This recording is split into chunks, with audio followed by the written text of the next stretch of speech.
Hello and welcome to Middle East Matters on France 24. Coming up on this edition, Ankara to target Kurdish militants in Syria as it blames the PKK for a bomb blast that left at least 6 people dead in Istanbul. As players raise concerns over the rights of fans travelling to the Football World Cup, particularly LGBTQ supporters, we'll take a closer look at the restrictions they'll face during the first such tournament to be held in the Middle East or in any Muslim nation. And swimming to freedom with few professional opportunities, Palestinians in Gaza brave the open seas in a bid to build a better life in Europe. Turkey says it plans to pursue targets in northern Syria following the blast that killed 6 people and injured more than 80 others in Istanbul last Sunday. Ankara blames Kurdish militants for the attack and has detained a Syrian woman believed to be the suspected bomber. No group has claimed responsibility for the attack, and the PKK and Kurdish-led Syrian Democratic Forces deny involvement. Well, for more, we're joined now by Yavuz Baydar, Editor-in-Chief of the independent news site Akwal News website. Very good to have you with us here on the programme. Firstly, dozens of people have been arrested, including a woman who's being described as the suspected bomber following that attack. Is the PKK widely believed to be behind the blast, even though they deny involvement? Well, it depends who you are asking. Ankara was quite determined to stick to this line from the very beginning, and the PKK is pointed out, and also the mainly pro-government media, which is up to 90% at the moment in Turkey, is continuing to process that line, that it's the PKK that lies behind, and also with links to the PKK, it's also the Syrian Kurdish militia, Syrian Army Freedom Army, that's YPG and PYD especially, which is the main bulk of that force, that unit, is also pointed out in relation to that. That is so far the official line, but a lot of people, a lot of observers, especially in social media, apart from the traditional media, are staunchly questioning that line by asking questions about the attack, how it was conducted, and also its aftermath, how that person, Ahlam al-Bashir, is her name, is given by the authorities, how that person has been able to be caught so quickly at her home with her family. There are still huge, major question marks floating about. And Erdogan is, of course, facing into elections next June. Polls at this stage suggesting that he could lose power after 2 decades. Do you think he's using this attack to shore up support or to divert perhaps from Turkey's economic woes?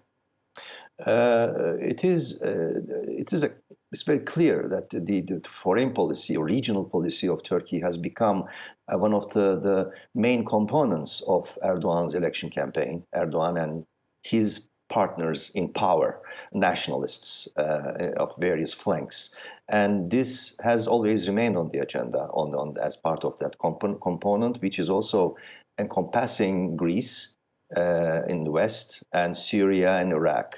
So it's definitely going to continue to be connected with the domestic agenda, which is already very tense because Turkey is going to these elections in its centennial. 2023 is the 100th anniversary of the foundation of the Republic.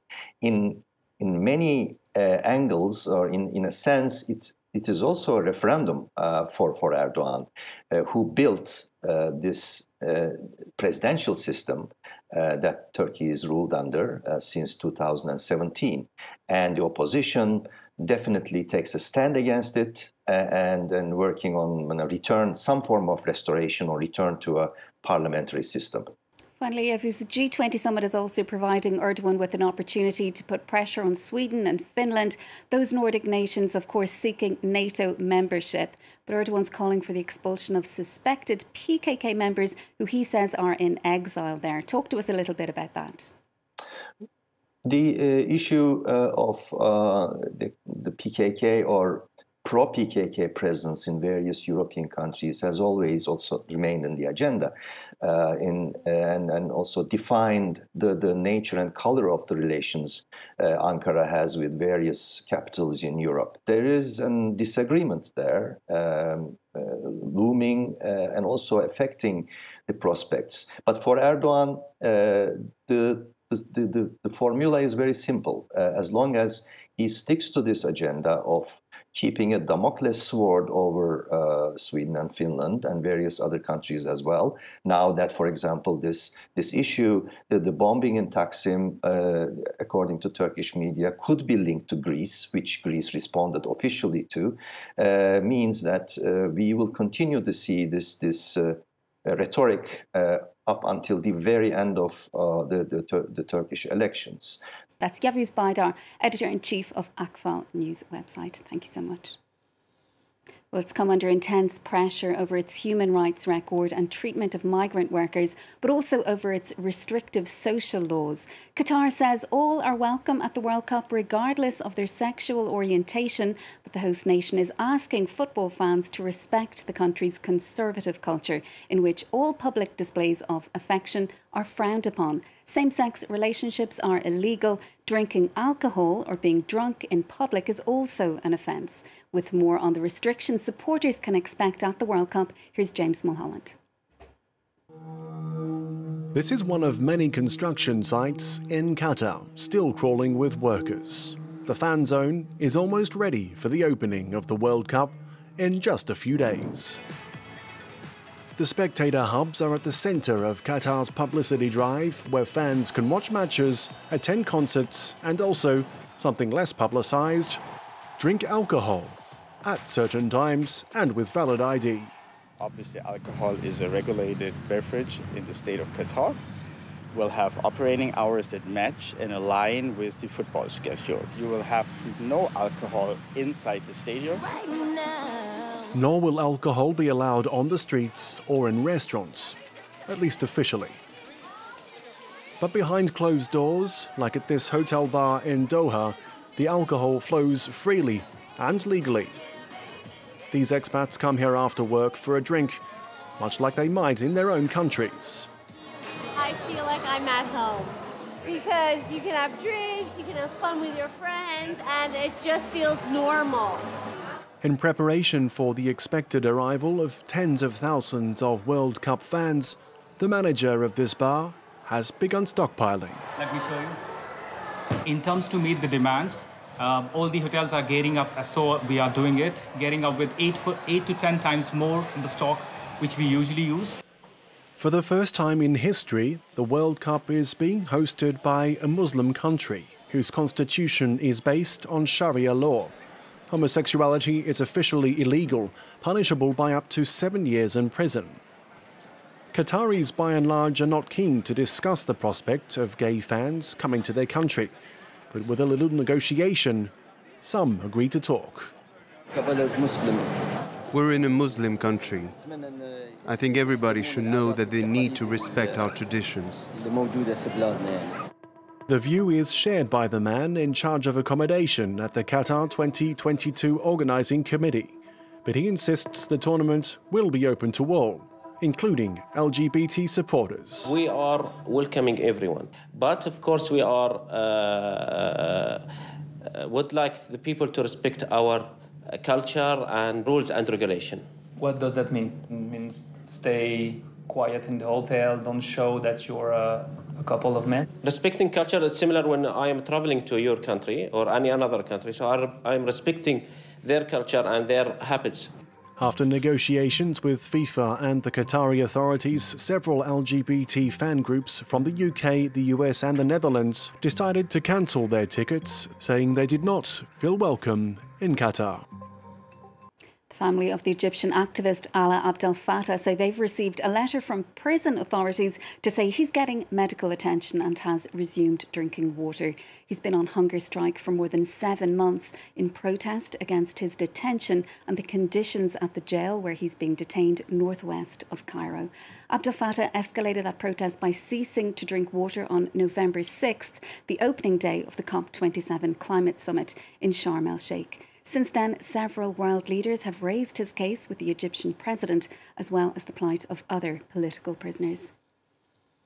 Finally, to Gaza, where more than 2 million people are effectively cut off from the rest of the world due to the blockade imposed by Israel and Egypt. Amid soaring unemployment, many try to leave the Strip by way of illegal smugglers. Others are choosing to make the dangerous voyage themselves by sea with just flippers and a wetsuit. Our correspondents have been meeting some of them. They sent us this report. Early in the morning, out of sight, Maher is looking for the right spot to start the day's training.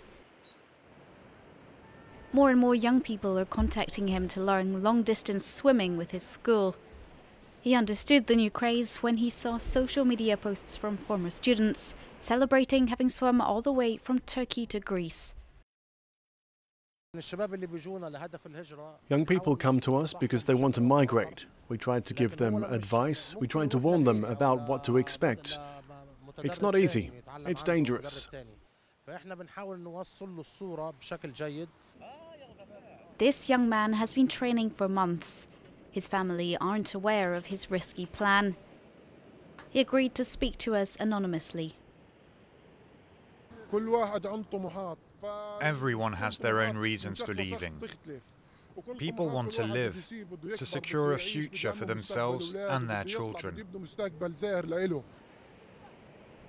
Illegal crossings on makeshift boats are both dangerous and costly. For a spot on an overcrowded dinghy, migrants must pay smugglers $1,500 to $3,000. So making the crossing independently appeals to many young people. Equipped with just flippers and a basic wetsuit, Mahmoud from Gaza swam with friends for 10 hours in extreme conditions to reach Greek shores.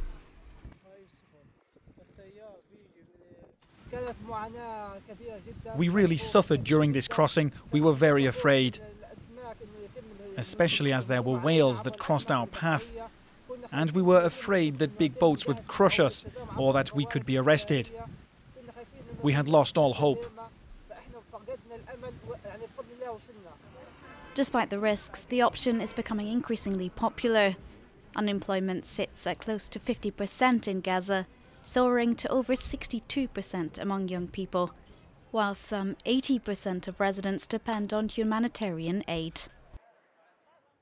That's it for this edition of Middle East Matters. Stay with us for more international news here on France 24.